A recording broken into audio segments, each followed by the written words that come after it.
السلام علیکم ورحمۃ اللہ وبرکاتہ۔ ان الحمد للہ وحدہ والصلاۃ والسلام علی من لا نبی بعدہ۔ اعوذ باللہ السمیع العلیم من الشیطان الرجیم، بسم اللہ الرحمن الرحیم۔ وَأَن لَيْسَ لِلْإِنسَانِ إِلَّا مَا سَعَى۔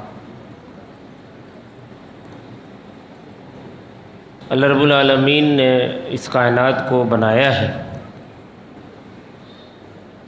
اور اس کائنات کے کچھ ضابطے اور قواعد بھی اللہ رب العالمین نے متعین کیے ہیں۔ اس میں سے ایک ضابطہ یہ ہے کہ انسان کو وہی کچھ ملتا ہے جس کی وہ خود کوشش کرتا ہے۔ ان اللہ لا یغیر ما بقوم حتی یغیروا ما بانفسہم۔ اللہ کسی قوم کی حالت نہیں بدلتے اس وقت تک جب تک کہ وہ قوم اپنی حالت بدلنے کے لیے خود کمر بستہ نہیں ہو جاتی۔ یہ نظام فطرت ہے، یہ اس کائنات کے مسلمہ اصول اور ضابطہ ہے۔ اللہ رب العالمین نے بہت سارے قواعد اور ضابطے بنائے ہیں۔ یہ دنیا جو ہمارے سامنے ہے، اس کی جو مخلوقات ہیں، یہ سب ان مخلوقات میں جب آپ غور و فکر کرتے ہیں، اس کے نظام شمسی پہ، نظام فلکیات پہ اور نظام ارضیات پر جب آپ غور و فکر کرتے ہیں، جب آپ پرندوں کو دیکھتے ہیں، جب آپ سمندر کی مچھلیوں کو دیکھتے ہیں، اس زمین پر چلنے والے جانوروں اور ریوڑ کو آپ جب دیکھتے ہیں، تو ان سب جگہوں پر آپ کو ایک نظم نظر آتا ہے، ایک حسن نظر آتا ہے، ایک ترتیب نظر آتی ہے، ایک ضابطہ اور قاعدہ نظر آتا ہے۔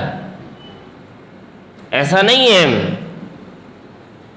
کہ یہ سب کائنات جو ہے بلا کسی نظم و نسق کے، بلا کسی ڈسپلن کے چل رہی ہے۔ ہم اپنی نگاہوں سے مشاہدہ کر رہے ہوتے ہیں، لیکن پھر بھی ہم یہ سمجھ رہے ہوتے ہیں کہ جو یہ دین کا کام ہے،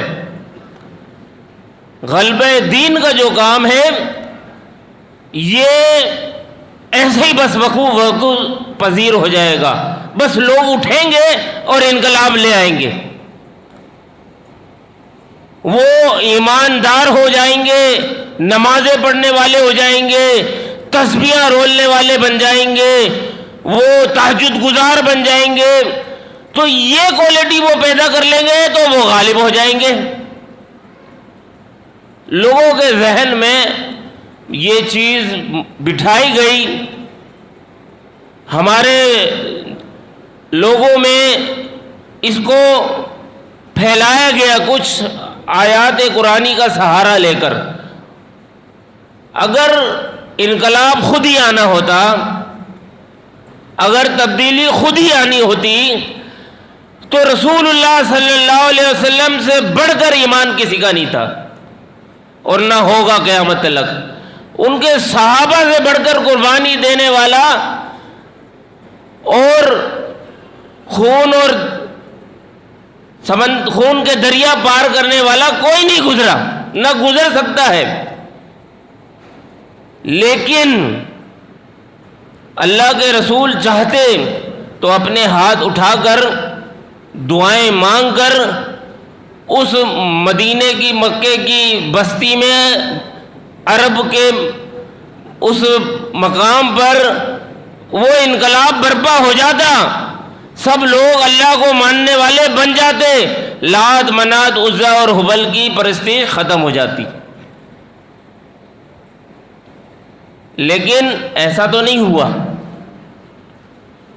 اس لیے نہیں ہوا کہ رسول اللہ صلی اللہ علیہ وسلم نے جو نمونہ بننا تھا، جو نظیر پیش کرنی تھی، وہ تا قیامت تک کے لیے نظیر بننی تھی، پیش کرنی تھی، کہ بعد میں آنے والے بھی لوگ اس ضابطے پر، اس قاعدے پر، ان اصولوں پر عمل پیرا ہو کر زندگی گزاریں گے، کام کریں گے، اپنی جد و جہد میں نظم و نسق پیدا کریں گے، اپنے اندر تنظیم پیدا کریں گے، تو پھر ان کو کامیابی ملے گی.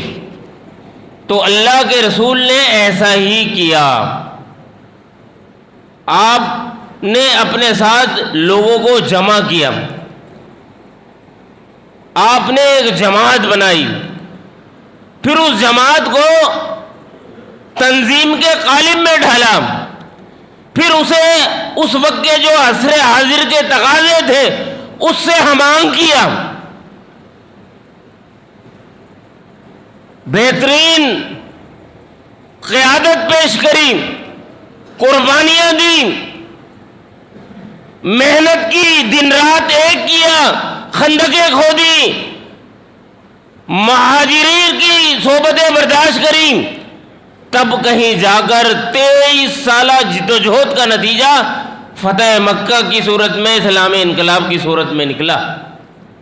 ہم کیا چاہتے ہیں کہ کوئی مولوی صاحب ہمارے عالم دین آئیں اور وہ ہم پر کوئی ایسا چھو منتر پھونکیں کہ بس صبح اٹھے تو ایک انقلاب برپا ہو، اہل حدیث جو ہے غالب ہو، کتاب و سنت کا نفاذ ہو، ہر طرف گلگلہ ہو. یہ ہماری خواہش ہے، بڑی معصومانہ خواہش ہے. لیکن دوستو، ایسا خواب و خیال میں اور سوچ و بچار کے حد تک تو شاید لوگ آئیڈیا اور آئیڈیالوجی بنا کے بیٹھے کہ بس ایسا ہوگا اور ایسا ہوگا. ایسا ممکن نہیں ہے. پھر دوسری بات یہ کہ آپ یہ یاد رکھیں کہ جب تک ہم فطرت کے ضابطوں پر پورا نہیں اترتے، باوجود اس کے کہ ہمارے پاس کائنات کی سب سے بڑی سچی دعوت ہے، اس نیلگوں آسمان تلے، اس روئے زمین پر اگر کوئی کتاب و سنت کی وارث جماعت ہے تو یہ جماعت اہل حدیث ہے. لیکن یہ اس کو قوت نافذہ ملے گا تو دنیا کے اس کے مسلمہ ضابطوں پر چل کر ملے گا. آپ دیکھیں، زمین پر ایک کسان وہ اس میں ہل چلاتا ہے، پھر اس کے بعد وہ اس میں بیج ڈالتا ہے، وہ ایک پروسیس ہوتا ہے، پھر پانی دیتا ہے، پھر موسم، ماحول، حالات، واقعات کی وہ پورا خیال رکھتا ہے، پھر سنڈیوں سے بچانے کے لیے وہ متعدد دوائیاں اور اسپرے استعمال کرتا ہے. آپ دوستوں سے توجہ مجھے مطلوب ہے، کیونکہ یہ جو میں بات کر رہا ہوں یہ آسانی سے سمجھ میں نہیں آ جائے گی، ایک دفعہ بیان کرنے سے بھی سمجھ نہیں آئے گی. یہ الفاظ ذرا مشکل ہیں، مثالیں ذرا مشکل ہیں، غور اور توجہ سے سننے سے بات سمجھ آئے گی، اور یہ ضروری بہت ہے. بات یہ میں کر رہا تھا کہ زمین پر ایک انسان، کسان، اس کی آبیاری کرتا ہے، اس کے اوپر بیج ڈالتا ہے، اس کی پوری نگہداشت اور دیکھ بھال کرتا ہے، کب کہیں جا کر اس کو ایک مدت گزرنے کے بعد ایک لہلاتی فصل ملتی ہے. اس کو گندم کی، چاول کی، کپاس کی، گنے کی، اعلیٰ حاصل قیاس، تب کہیں جا کر اس کو ایک فصل ملتی ہے. اب اگر مسلمان موحد یہ تقاضے پورے نہ کریں، وہ زمین میں نہ ہل چلائیں اور ایسے ہی بیج ڈال دیں، پانی بھی نہ دیں، سنڈیوں سے بھی نہ بچائیں اور کہیں کہ جی ہمیں تو فصل ہی نہیں مل رہی، یہاں تو کامیابی نہیں ہو رہی، تو پھر ہم انہیں کہیں گے کہ اس نے نظام فطرت سے بغاوت کی ہے۔ لیکن وہ کہے نہیں جناب، میں تو اللہ کا نیک بندہ ہوں، نمازی ہوں، مواحد ہوں، قال اللہ اور قال رسول پر یقین رکھتا ہوں، توحید پرست ہوں، متبع سنت ہوں، یہ زمین مجھے فصل کیوں نہیں دیتی؟ کیا یہ اس کا جواب یا اس کا چیخنا، یہ چلانا، یہ بجا ہوگا؟ ہرگز نہیں۔ اسے قانون فطرت پر پوری طرح عمل کرنا ہوگا۔ زمین اس چیز کی مکلف نہیں ہے کہ مجھ پر ہل چلانے والا یا مجھ سے فصل مانگنے والا وہ مسلمان ہے کہ ہندو ہے کہ کافر ہے کہ عیسائی ہے۔ وہ تو یہ جانتی ہے کہ جو میرے تقاضے پورے کرے گا، پانی دے گا، ہل چلائے گا، بیج ڈالے گا، اس کی نگہداشت کرے گا، موسم کا خیال کرے گا، تب وہ زمین، چاہے وہ فصل اگانے والا ہندو ہو یا عیسائی ہو یا وہ کافر ہو یا دہریہ ہو یا مسلمان ہو، وہ فصل دے گی زمین، کیونکہ نظام فطرت ہے، قانون قدرت ہے۔ اس پر جو عمل پیرا ہوگا اسے ہی وہ نتیجہ ملے گا۔ لیس للانسان الا ما سعی۔ اس آیت کریمہ کو میں نے اس تناظر میں آپ کے سامنے رکھا ہے۔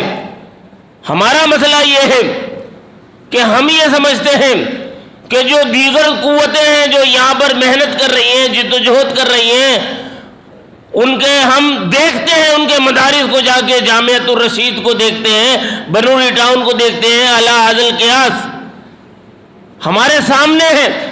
ہم اور سیاسی جماعتوں کو دیکھتے ہیں، مذہبی جماعتوں کو دیکھتے ہیں، ہم وہ کوالٹیاں، وہ نظم و نسق، وہ تنظیم، وہ صلاحیت، وہ اسپرٹ اپنے اندر پیدا کرنا نہیں چاہتے، نہ کرنے کے لیے تیار ہیں، نہ ہم ان خطوط پر چل رہے ہیں کہ ہمارے اندر کوئی تنظیم اور نظم و نسق قائم ہو۔ بس ہم بھیڑ چال ہیں،